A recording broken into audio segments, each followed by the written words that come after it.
Good morning, everybody. The days are moving. Today is day 7 of the year 2023. It's the 7th of January, and we are reading Genesis chapter 13, verse 1, all the way to 15, verse 6, and Psalms chapter 5, verse 7 to 12, and Proverbs chapter 1, verse 17 and 19, Matthew 5:33, all the way to 6, verse 4.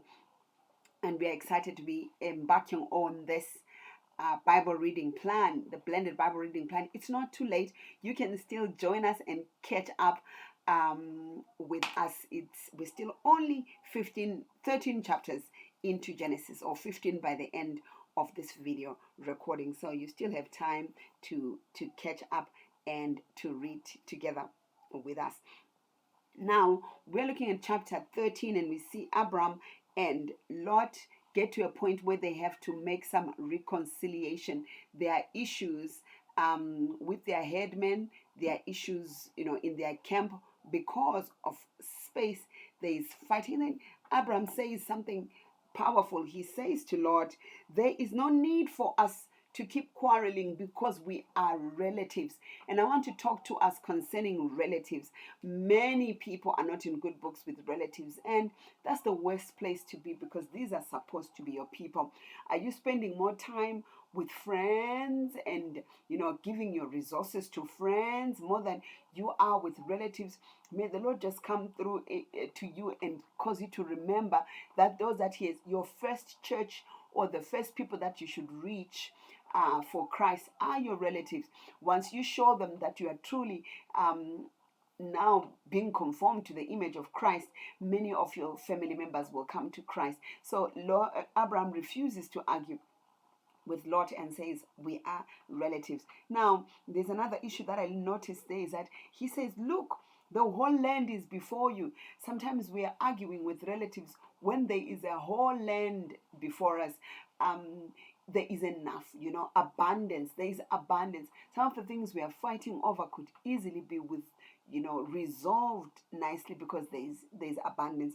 But there's something that's powerful also that Abraham shows us. He says, okay, separate from me and have space, so that since we are struggling to coexist, why don't you go away to a different space? Maybe you are at that place with your relative where, because of issues that are complex, and I know family issues can be so complex, I tell you, issues can be so complex. It can be a headache. In the event that you needed to separate, it is possible to separate and still care.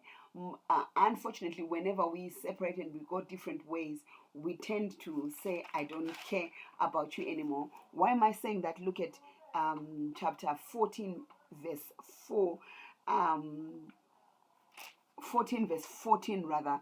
Abraham heard that his relative had been taken prisoner, and he assembled his 318 trained men from his household to go and bail his brother out, his relative out. So even if we have separated because of unreconcilable issues, we can still get along. We can still be friends and care about each other, because we are family. We're not even friends. We are family. We care about each other when the other is in trouble. Though we are separated due to circumstances beyond our control, we can still care about each other. And that's a lesson that all of us need to learn. Look at that, chapter 13. We're back to 13, verse 12. Lot lived in the cities of the valley and set up his tent near Sodom. Now, I want to ask this question. Are you more near Sodom than you are next to Canaan? Is your life bordering towards being Sodomic instead of being Canaanitish? What am I talking about? I'm talking about your proximity to sin, your proximity to righteousness. Are you in a space where you are drawing closer and closer to being right with God? Or you are in a place that is likely to cause you to fall into sin? Because then say, now the men of Sodom were evil, sinning against the Lord. And that's the place that Lot lived near to. And I pray that you are not like Lot, who is in the peripheries of wickedness. Now look at the contrast there. Verse 12. Interestingly, I didn't notice this when I read. Verse 12 of chapter 13 shows us where Lot was, while verse 12 of chapter 14 shows us where Abraham was. They also took Abram's nephew Lot and his possession, for he was living in Sodom, and they went on. Now one of the survivors came and told Abram the Hebrew, who was in the ox belonging to Mamre and the Amorite, the brother of Eshcol and the brother of Anna, and they told him, because of Abram's proximity, he only heard about the war and he didn't experience it. It had to take a survivor to run and come and tell him, the more closer you are to God, certain things that are happening in the world out there, you will hear about them. And I find it most of the time now, people tell me, don't you know what's happening? This and that and that and that is happening, and so did this and so. And I'm not aware of it because I have changed my circle of association, and the news that I'm fully up to date with are probably the good things that are happening in the kingdom of God. And I'm not even hanging out with those that are busy picking stories about what's going wrong at that church and that church and that church.